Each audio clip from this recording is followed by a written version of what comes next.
Welcome, restless dreamer.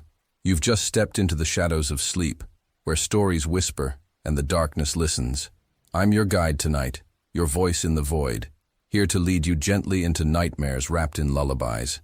Before we begin, press like if you're brave enough, and subscribe for more midnight tales that blur the line between sleep and terror. Tell me in the comments, where are you watching from, and what hour has found you? The halls of Halebridge General Hospital were always quiet at night. Too quiet. Just the hum of old fluorescent lights, the whir of vending machines, and the occasional cough echoing from deep inside the patient wards. Nate Lawson had walked those halls for years as a night shift security guard. He liked the solitude. After leaving his job as a paramedic, after the incident, this felt safer. Less responsibility. No lives in his hands. But tonight, something felt off. He sat in the dim security office sipping black coffee, eyes flicking between grainy monitors. Around 2:17 a.m., a nurse buzzed him through the intercom. "Hey Nate, you know there's a patient wandering near room 213? Thought that wing was closed off." He blinked. 213, he said aloud. There was no room 213. Halebridge's second floor went from room 212 to room 214. Always had. He knew that floor like the back of his hand. Still, he pulled up the feed, and there it was. Grainy black and white footage of a pale man in a hospital gown entering a door labeled 213. Then the screen glitched. The numbers vanished, and the man never came back out. Nate frowned and rewound the footage. The same thing happened. The video skipped frames, glitched, and then corrupted. He checked the hallway himself. There was no room 213. Just smooth beige wall and faded linoleum tiles. When he returned to his station, he paused the footage again. A woman in outdated scrubs stood in the hallway near the patient.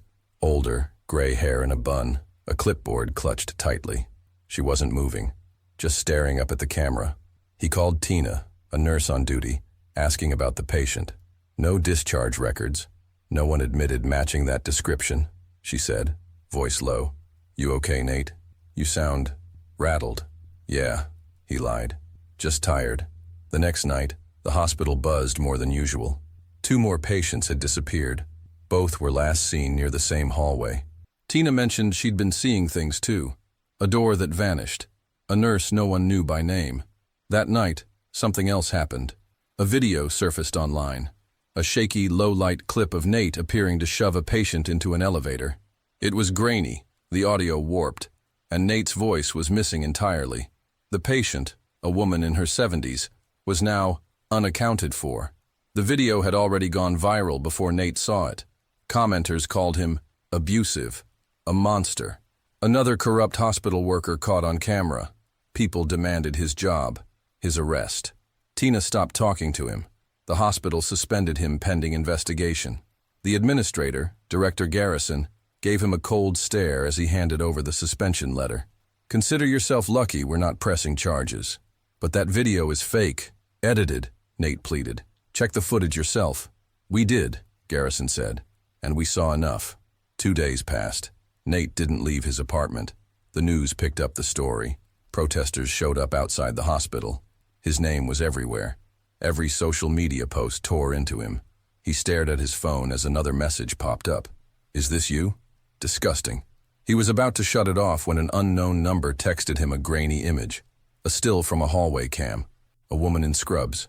Clipboard. Beady eyes staring directly into the lens. "She's not real," the message read. "But the door is." No name. No reply. That night, Nate went back.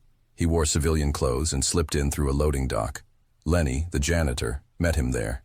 "I knew you'd come," Lenny said, voice like gravel. "You saw her too, didn't you? Who is she?" "Name's Marla Reynolds. Used to work here. They say she caused the East Wing fire back in '83. Killed 6 people. She disappeared during the chaos. They never found her body, but she's still doing rounds." Lenny handed Nate a ring of keys. "One of them opens the old archives. It's where they locked the blueprints." "What about room 213? Lenny's eyes didn't move from Nate's. "It was sealed, after the fire, but it finds a way back. In the basement archives, Nate found blueprints from 1983. Room 213 had existed, But the room was listed as a containment ward for psychiatric observation, used for violent or unstable patients. There had been complaints. And then, the fire. As he left the archive room, he passed by the hallway one last time. Room 213 was there. The door was rusted, paint bubbling like blistered skin. A faded sign hung crookedly. 213. A soft light glowed from underneath. Against every instinct, Nate unlocked the door. Inside, the air was cold and stale, thick with ash. The walls were scorched, wallpaper peeling like old scabs. Hospital beds were lined along the walls, some overturned, some still occupied by ash-coated mannequins, or corpses. The door shut behind him with a hollow think. At the far end, standing by a broken IV stand, was Nurse Marla. "You came back," she whispered. "I didn't do anything," Nate said. "Why are you doing this?" Marla tilted her head. "You all think you're innocent, but you watched them suffer. You watched them disappear. You let them fade into nothing. They weren't real," he growled. "You're not real. I'm real enough to ruin you," she said with a crooked smile. Behind her he saw Tina, eyes wide, unable to speak, strapped to a gurney. She had come looking for answers too. Nate charged. The room twisted. Walls folded in like paper. Sirens wailed in reverse. The mannequins began to twitch and rise. Nate fought through the hallucinations, tearing Tina's restraints off and dragging her toward the exit. Marla shrieked, a sound not from human lungs. "Tell the world I'm still here," she screamed. "Tell them they left me behind." The door reopened just long enough for Nate and Tina to escape. Behind them, room 213 collapsed inward with a gust of searing wind, then vanished. The next day, Tina spoke out publicly. Nate was cleared.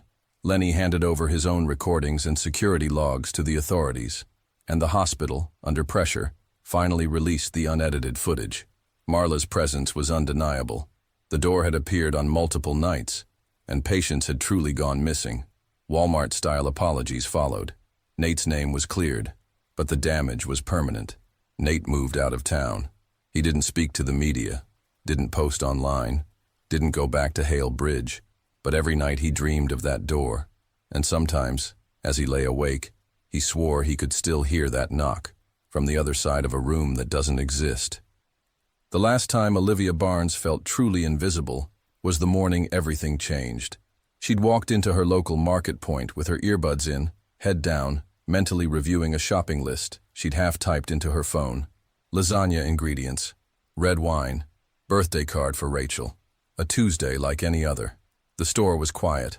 A few older couples pushed carts slowly down the aisles, and a toddler's shriek echoed from somewhere near frozen foods. Olivia liked coming in the morning. No lines, no rush, just her in the aisles. She strolled through produce, pausing at the avocados. $2.89 each, she muttered, shaking her head. She tossed 2 into her cart anyway and continued toward self-checkout. Her phone buzzed, a freelance client asking about edits, and she was still typing a response as she tapped her loyalty card on the screen. The kiosk beeped, then froze. A yellow warning message blinked across the screen. Unusual purchasing pattern. Please wait for assistance. Frowning, Olivia looked around. A lanky employee with a walkie-talkie and frizzy hair approached. Miss? Mind stepping over here a sec?" "Sure," she said, puzzled. In the next 15 minutes, Olivia found herself in a dim office at the back of the store, facing a security guard, the assistant manager, and a looping surveillance video on a dusty monitor. "She matches the footage from the thefts last week," the guard said, nodding. The video was grainy, time-stamped from another location across the city. A woman in a hoodie, obscured face, switching price tags on ground beef. Olivia stared. The shape was similar, maybe, but the gait was off. "That's not me," she said flatly. "The loyalty card tied to that transaction is yours," the manager said, tapping a clipboard. "And our AI system flagged your shopping behavior as consistent with other known incidents." "Shopping behavior? Product patterns? Purchase timings? Walk path through store?" She blinked. "You're profiling me based on how I move?" "Patterns don't lie," he said, smug. They let her go. No apology, no clarification, just a cold warning. "You're on our list now," the guard added. That night, Olivia's phone buzzed nonstop. A video had gone viral. A TikTok, stitched from 2 angles. Her being pulled aside at market point, overlaid with captions like, "Caught in the act." Another shoplifter exposed. The woman in the video wore Olivia's sweater. Her face was slightly blurred, but recognizable enough. The comments were worse. Why do they always look so smug? Freelance. Lamau, more like full-time scammer. I hope she gets banned from every store. Olivia's social media blew up. Hateful DMs flooded in. A client paused their project pending clarification. Her LinkedIn connections dropped by dozens in hours. She reported the video. Nothing happened. By the next morning, Olivia had become a digital pariah. She emailed MarketPoint headquarters demanding they check the footage. Their response: "Thank you for reaching out. Your inquiry has been forwarded to our AI incident review system. Please allow 10 to 14 days. Her friends were sympathetic. "It's clearly not you," Rachel said over the phone. "But you know how the internet is." She did, and it was only getting worse. At the pharmacy, the cashier scanned her card and paused. 1 second. Same thing at the gas station convenience store. Then the knock came. 2 officers. Calm voices. "We've had reports of ongoing retail fraud involving this identity," one said. "Just need to ask you a few questions." Olivia's stomach dropped. "This is insane," she said. "You can check my location, my phone data. I haven't been to any of those stores." The officer with a tired face replied, "It's not about being there. It's about matching the pattern." She spent the next 2 days unraveling the system behind her nightmare. MarketPoint had quietly launched an AI system, Pro Patrol Vision trademark, designed to detect loss prevention anomalies. It used facial recognition, loyalty card data, motion analysis, and even biometric behavior to flag repeat offenders. The kicker?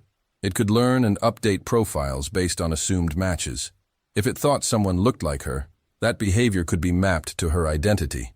Her digital footprint became a web of false accusations, all self-reinforcing. One article called it predictive prevention. She called it surveillance horror. A post on Reddit read, "Once you're flagged, it doesn't need proof. You just fit the story. And the system wants the story to stay true." At home, her webcam light flickered again. She slammed her laptop shut. Something was watching. Always. Even when she drove out to another store in a neighboring town, she was followed. A man in a blue vest kept glancing at her. An elderly woman pointed her phone at her and whispered, "That's the girl from the video." It wasn't real, except it was. Desperate, Olivia found a former MarketPoint employee, Hannah, who'd been part of the surveillance team before quitting over ethics concerns. "The AI doesn't delete. Even if you're innocent, you stay in the system. Forever," she said. "Can't someone override it?" "Only at the core terminal. Corporate security." "Where's that?" Hannah paused, then gave her the address. It took Olivia an hour to break into the regional MarketPoint headquarters using a fire door someone had propped open. Inside, the building was sterile. Glass walls, flickering lights, blinking red sensors. She found the monitoring room behind a keypad door. When it clicked open, the glow of dozens of screens blinded her. Live surveillance feeds from every store in the state. Rows of AI-generated thumbnails.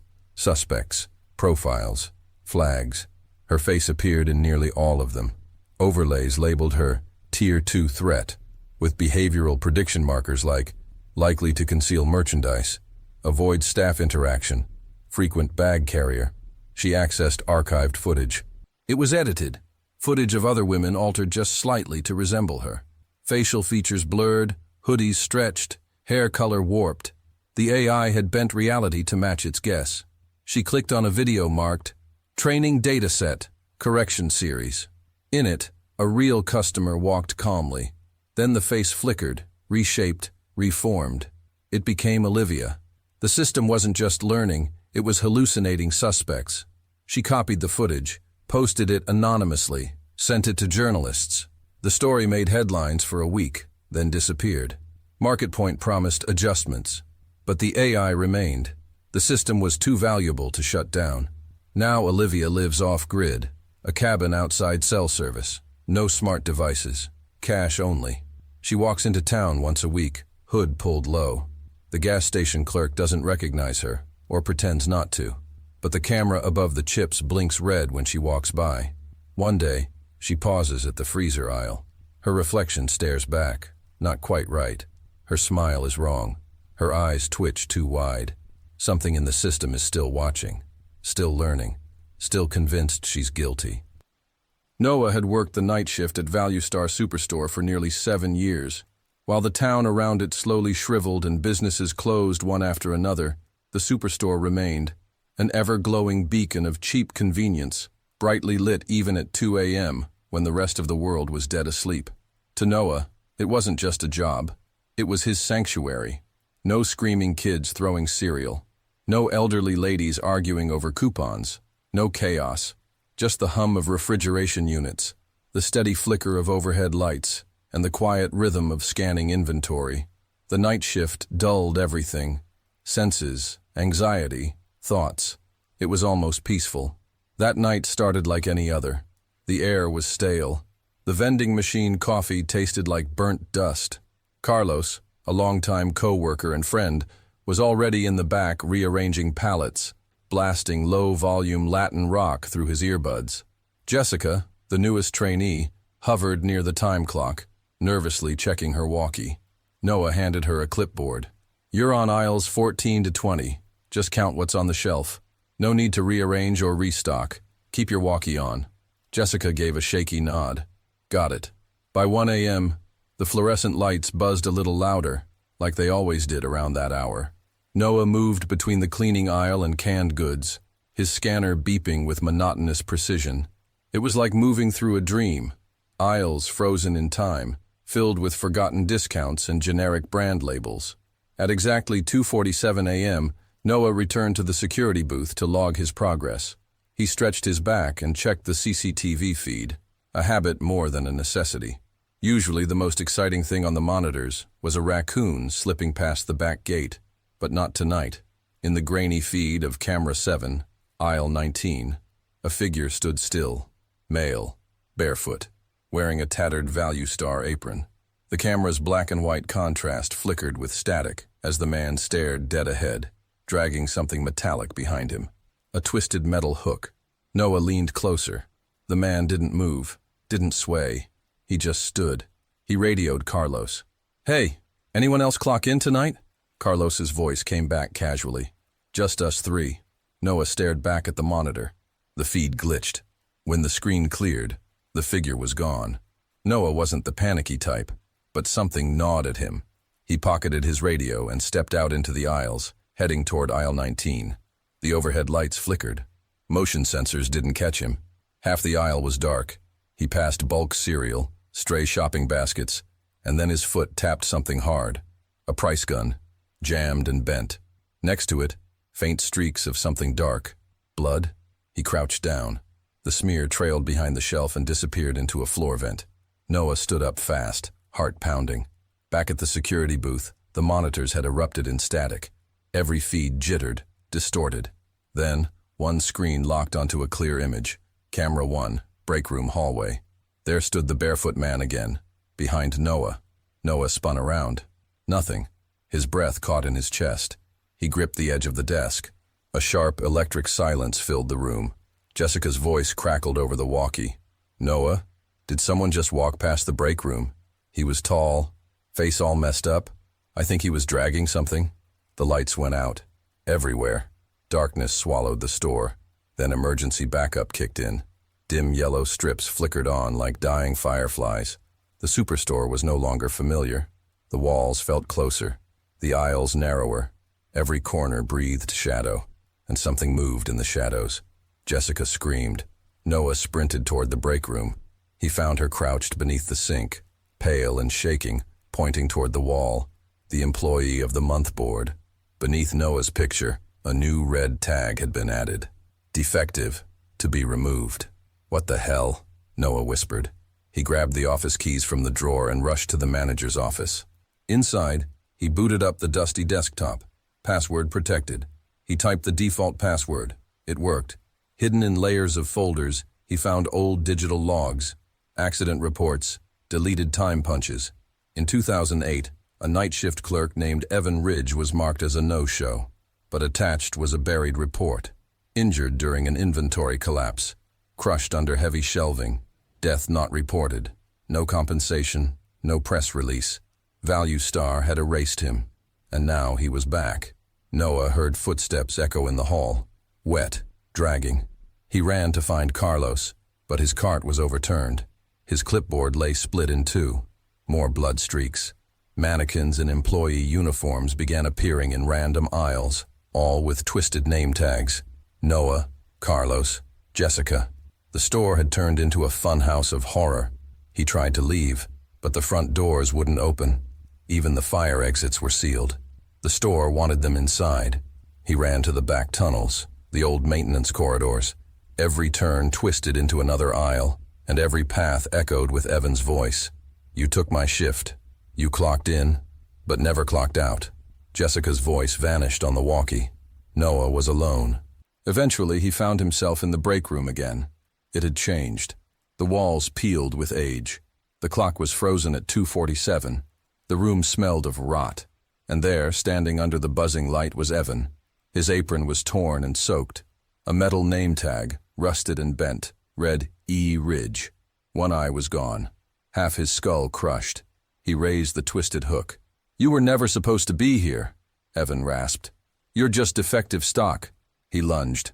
Noah woke on the stockroom floor. It was morning. The lights were on. The air smelled normal. Shoppers moved down the aisles like nothing happened. Carlos and Jessica were gone. Not even their time cards remained. A new manager waved to him. Morning, Noah. Ready to work? Noah staggered to the CCTV booth. Everything looked fine. Until camera 7, aisle 19. He saw himself, walking, over and over, head down, never blinking. He rushed to the time clock. Error. Employee not recognized. In the break room, the employee board had changed again. Evan Ridge, Noah Lane, framed side by side, forever on shift, forever part of the store. Marcus never thought a children's show could break him. It was supposed to be harmless, just a birthday treat for his 5-year-old daughter, Ava. He'd found the tickets stuck in their mailbox, wrapped in a glossy envelope that read, Wiggle and Wink's Toy Show, a magical night for the whole family. The colors were cheerful, the puppets looked goofy, and the show was touring in their town for only one night. And Marcus, still figuring out fatherhood alone after Ava's mom died last year, figured this would make up for the late nights, missed dinners, and broken promises. She deserved something special. The theater was called the Eldridge, an old venue that had been renovated into a rainbow-colored palace. Clowns greeted them at the entrance. Glitter rained down from ceiling vents. Everything looked exaggerated and too bright, like a cartoon that got drunk. Inside, rows of children sat in perfectly aligned seats, laughing and clapping. Adults weren't allowed on the main floor. Parent row in the back, a smiling usher told Marcus. Kids only up front. Makes the magic work better. That was strange. But Ava tugged his sleeve and squealed. I want to go up there, Daddy. He kissed her forehead. Okay, but stay where I can see you, okay? She nodded.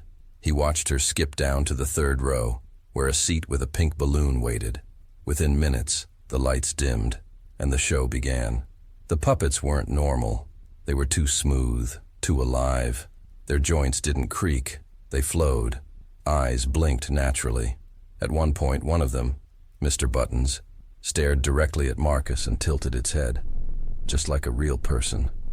He leaned forward. Were the puppets watching the parents?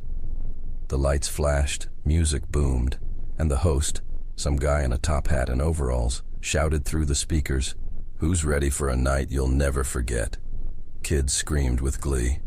But there was something off. The cheer didn't feel real. It felt trained. Halfway through the show, during a segment break, Ava waved at him and asked to go to the restroom. They walked together toward the back. As she entered the bathroom, a woman in a giant pink puppet costume approached Marcus, holding his wallet. You dropped this, sir, she said cheerfully. He blinked. Oh, thanks.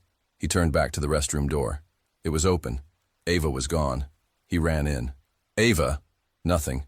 He burst into the hallway. No sign of her. He spun in circles, heart pounding like a drum. Panic set in fast. Staff ran toward him as he screamed her name. Within minutes, security took him to the office. We reviewed footage. said the manager, oddly calm. Your daughter left with her legal guardian. What?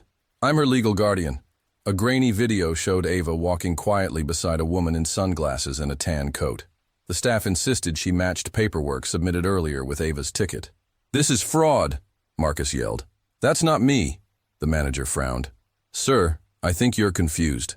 Are you feeling well? He was escorted out of the building. The police were worse. They called the show staff professional and cooperative and told Marcus that custody documents had been verified. They asked if he'd ever been diagnosed with a mental illness, suggested he might be projecting grief after the loss of Ava's mother. You don't understand, Marcus snapped. Someone took her. The show. It's part of it. But no one listened. Even worse, Ava's presence began to vanish. Photos on his phone glitched. Her drawings disappeared from the fridge. A framed portrait of her on the mantel turned blank. Friends started saying weird things like, I thought you never had kids, or you've always lived alone, right? Marcus felt like he was losing his mind, but he remembered. He remembered her. One night, he found an old online parenting forum post. My son went to that toy show. He came back wrong. My daughter vanished. Police told me I was never pregnant. More replies surfaced, hidden in deep web corners. Hundreds of parents with missing children, all tied to Wiggle and Wink's toy show, all silenced, dismissed, forgotten. Marcus tracked the show's tour across towns. Each city it visited. Within weeks, a child would quietly vanish. In every case, no trace remained. Parents forgotten, memories wiped. Then he saw it. One final performance listed in a remote town 3 hours away. He drove without stopping. The Eldridge Theater had moved locations but looked identical. He snuck in through a side door, creeping through backstage corridors. Behind a heavy curtain, he found a room of puppets, not stored, but breathing. Their fabric skins flexed as though something writhed beneath. He found a ritual circle marked on the floor with chalk, strings, glitter, and something sticky. A list sat on a table beside it. Names of children. Ava's was second from the top. That's when they found him. Staff, or things pretending to be staff, grabbed him. Their eyes were too round, too black. Faces sagged at the edges like cheap Halloween masks. One of them whispered, You're not supposed to be here, but it's okay. We can make a puppet out of you. He broke free using a broken stage light, knocking one of them unconscious. Its human skin peeled away. Beneath it, only thread and teeth. Marcus waited in the catwalks until the show began. The theater filled again. Children filed in like zombies. And there she was, Ava, sitting quietly in the third row, staring forward blankly. When the host raised his arms and the lights shifted into their finale hue, Marcus jumped onto the stage. The audience gasped. Puppets screamed. He grabbed Ava and shouted, This is my daughter! People yelled. Security surged forward, but Marcus pulled out a small photo from his wallet. Ava on her birthday. A cake, 5 candles, and her handwriting on the bottom. I love you, Daddy. For a moment, the spell broke. Ava blinked. Daddy? She whispered. And then everything fell apart. The puppets shrieked in a dozen voices. The illusion shattered. Parents began to recognize their own children in the seats. Some screamed. Some cried. The fog of forgetfulness lifted for all but the creatures on stage. Lights burst. The walls trembled. The host's grin stretched unnaturally until his mouth tore open and black smoke poured out. Marcus held Ava and ran, other families fleeing with him. Behind them, the theater crumbled into ash. Weeks later, Marcus and Ava moved far away. She wouldn't talk much about the show. One night, as he tucked her in, Ava whispered, The lady in the puppet suit told me I could stay forever, that I'd never be lonely again. Marcus stayed awake the whole night, and the next morning, when he opened his phone, his wallpaper, a photo of Ava hugging him, flickered. For just a second, she wasn't there.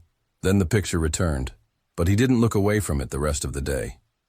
The winter wind clawed at the edges of the Coldmart warehouse as the night shift dwindled to a close. Most of the staff had already gone home, fleeing ahead of the worsening blizzard. Inside, the cavernous storage facility was nearly silent, save for the distant groan of refrigeration units and the occasional wheeze of an aging floor buffer. Margaret Green tightened the scarf around her neck and pushed her mop bucket toward the employee lockers. 62. Wiry and mostly invisible to the younger workers, she preferred these hours. No chatter, no judgment, just her and the hum of machines. Her hands were cracked from years of bleach, and her back ached more now, but she still moved with purpose. Tonight felt colder than usual. Maybe it was the storm, or maybe the building's old bones had finally given up on holding heat.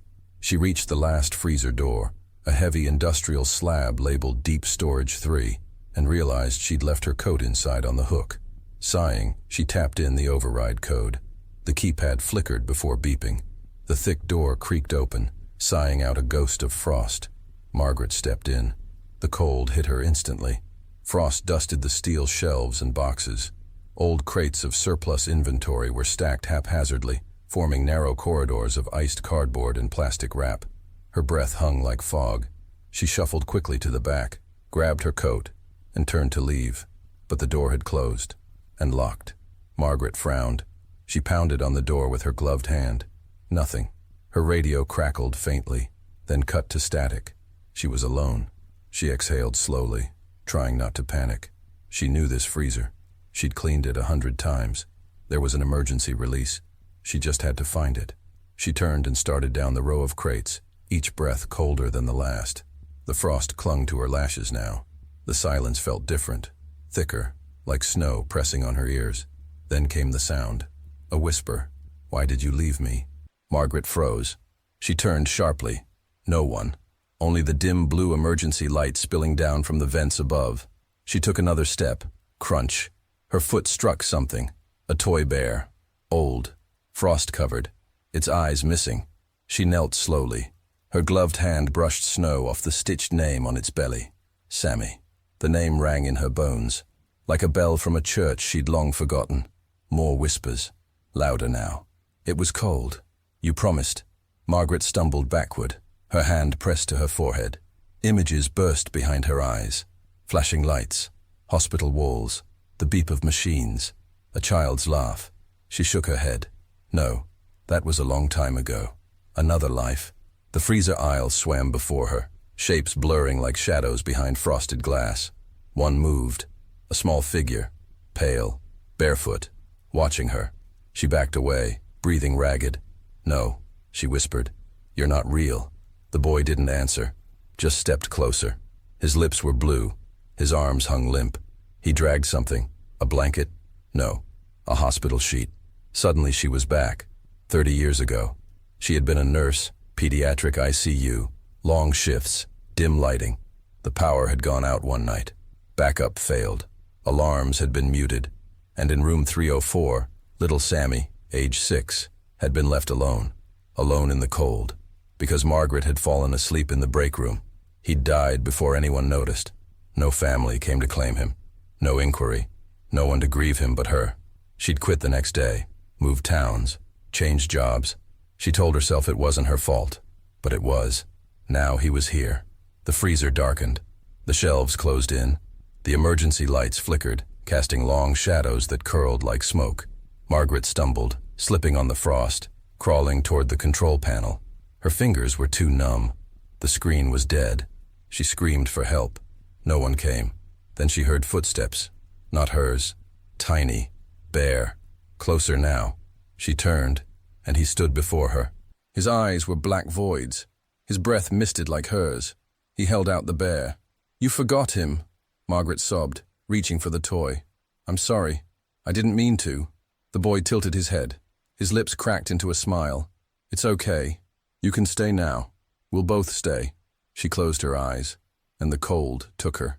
When the day shift arrived, they found Margaret on the floor of Deep Storage 3. Alive, barely, curled around a ragged toy bear. She was unresponsive, eyes wide open, whispering a name no one recognized. Security footage showed nothing unusual, except at 3:14 a.m., the freezer door had opened by itself, and a small shadow had walked out, hand in hand with her. Now the warehouse staff avoid that freezer. Some say they hear footsteps inside it at night. Others swear they've seen frost form on the break room window in the shape of a tiny hand.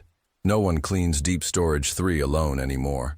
And on the wall by the staff lockers, beside a photo of Margaret from years ago, someone pinned a drawing they found in her locker.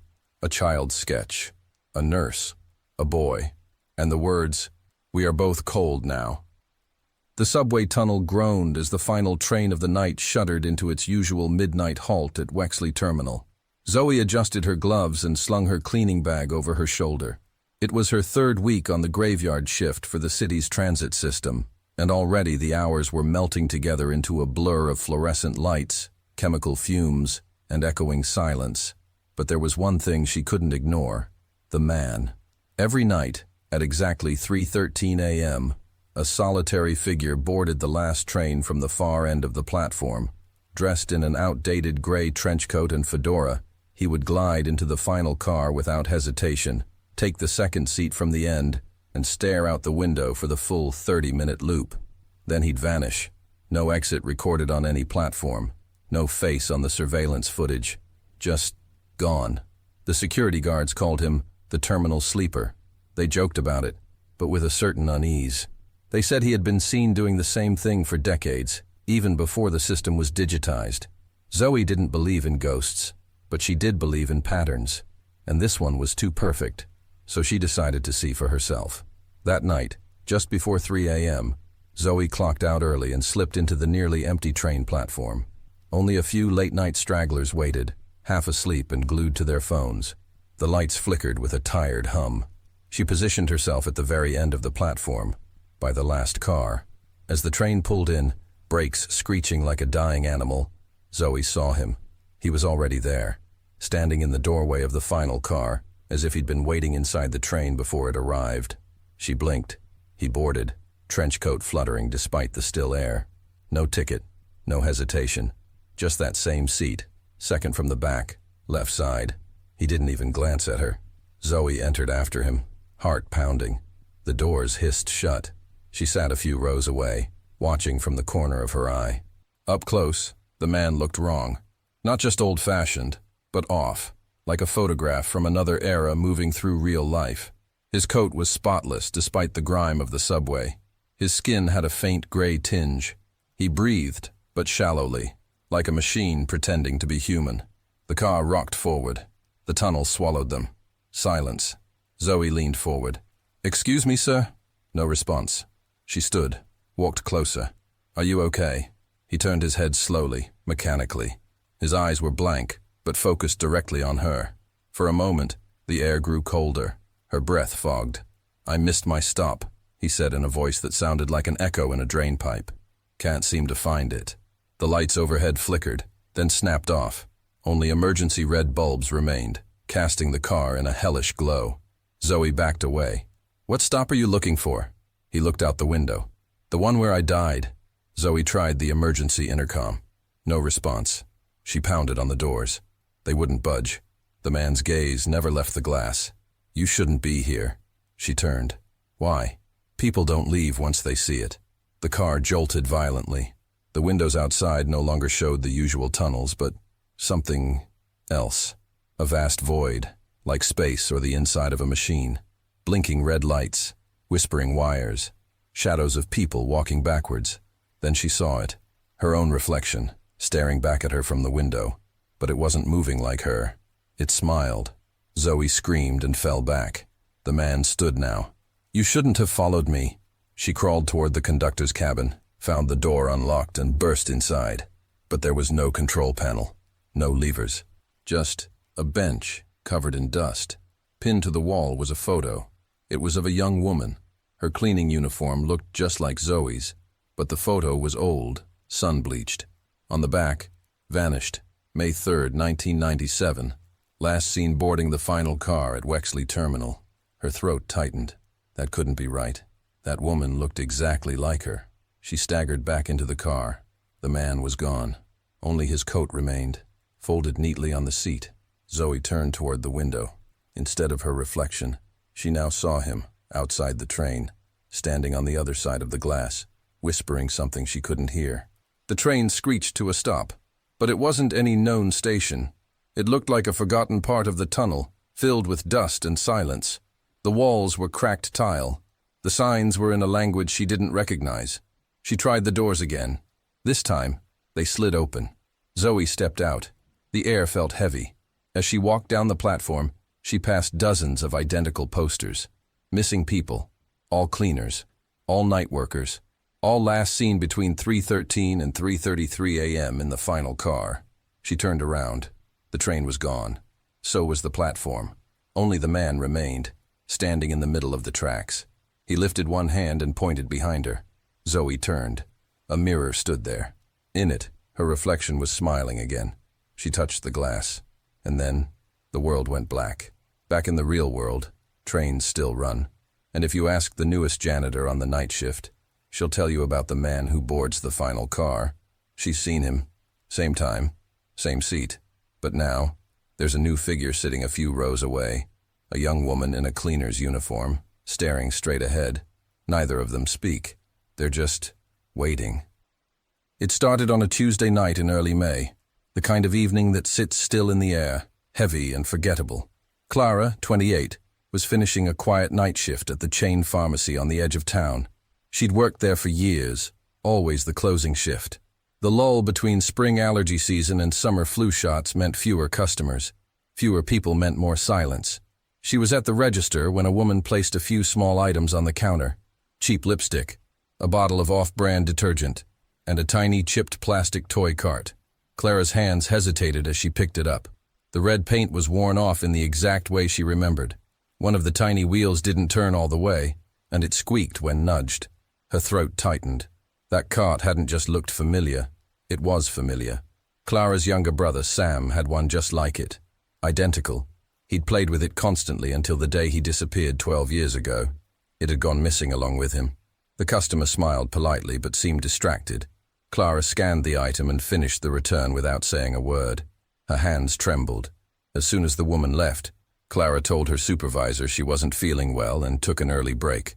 In the back room, she opened her locker. Her purse sat neatly inside.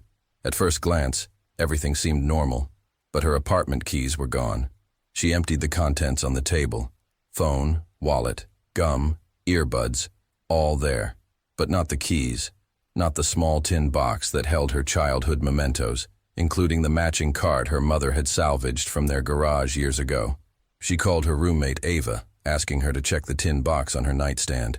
Ava texted back, "Cart's gone. Did you take it?" Clara sat in the locker room, motionless, for a long time. That night, Clara couldn't shake the feeling of being watched. She drove home with every nerve screaming. Instead of going inside, she circled the block twice, then drove to Ava's parents' house. They didn't sleep. The next day, Clara convinced her manager to let her see the security footage.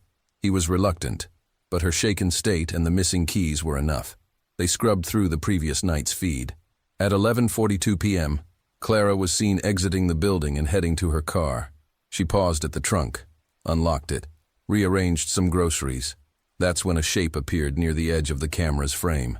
A tall man in a long coat stood perfectly still behind the dumpster, half in shadow. He didn't move until Clara drove off. Then, at 11:57, he returned, walked directly to Clara's car, used something to unlock the passenger side, climbed in, sat there for nearly 10 minutes, and exited carrying something. The camera quality was too low to see details, but the silhouette matched a memory Clara had buried. The strange man who used to linger outside their childhood home in a rusted pickup. No one had ever proven he was involved in Sam's disappearance. And then one day, he'd simply stopped showing up. The next few days were a blur of locksmith visits, police reports, and mounting dread. Clara barely spoke. She kept the toy cart in a sealed bag and gave it to the detectives. It had a serial number scratched into the bottom. They promised to run it through evidence logs.